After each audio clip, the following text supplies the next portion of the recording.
പുറത്തു മഴ, അകത്ത് ഇടിവെട്ട്. മമ്മൂട്ടി കമ്പനിയുടെ ബാനറിൽ ഡയറക്ടർ വൈശാഖ് സംവിധാനം ചെയ്ത മലയാളത്തിൻ്റെ മെഗാസ്റ്റാർ നായകനായി വരുന്ന ഏറ്റവും പുതിയ ചിത്രത്തിൻ്റെ വിശേഷങ്ങളാണ് ഇന്ന് പങ്കുവയ്ക്കുന്നത്. മിഥുൻ ഇമ്മാനുവൽ സ്ക്രിപ്റ്റ് എഴുതിയ ടർബോ എന്ന ഈ ചിത്രത്തിൽ മമ്മൂക്ക ടർബോ ജോസ് എന്നൊരു ഇടിവെട്ട് ക്യാരക്ടറാണ് ചെയ്തേക്കുന്നത്.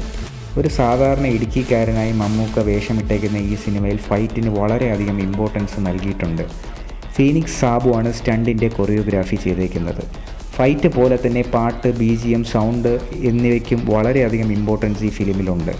Shankar AS, KC Siddharth, mixing MR Ajay Krishna എന്നിവരാണ് അണിയറയിൽ പ്രവർത്തിച്ചിരിക്കുന്നത്. രാജ് P ഷെട്ടി വരുമ്പോൾ കൊടുത്തേക്കുന്ന BGM വളരെയധികം എടുത്തു പറയേണ്ടതാണ്. നായികയായി എത്തുന്ന അഞ്ജന ജയപ്രകാശ് വളരെ മികച്ച രീതിയിൽ തന്നെ ആ ക്യാരക്ടർ കൈകാര്യം ചെയ്തിട്ടുണ്ട്. രാജ് P ഷെട്ടി, കബീർ ഗുഹൻ സിംഗ് എന്നീ 2 വില്ലന്മാരും വളരെയധികം മമ്മൂക്കയോടൊപ്പം തന്നെ ഇമ്പോർട്ടൻസ് ഉള്ള ക്യാരക്ടേഴ്സാണ് ഇതിൽ കൈകാര്യം ചെയ്തിരിക്കുന്നത്. വളരെ മികച്ച അഭിപ്രായങ്ങളോടെ തിയേറ്ററിൽ മുന്നേറുന്ന ഈ സിനിമ എല്ലാവരും തിയേറ്ററിൽ തന്നെ പോയി കാണുക. അഭിപ്രായങ്ങൾ കമൻറ്റായി അറിയിക്കുക.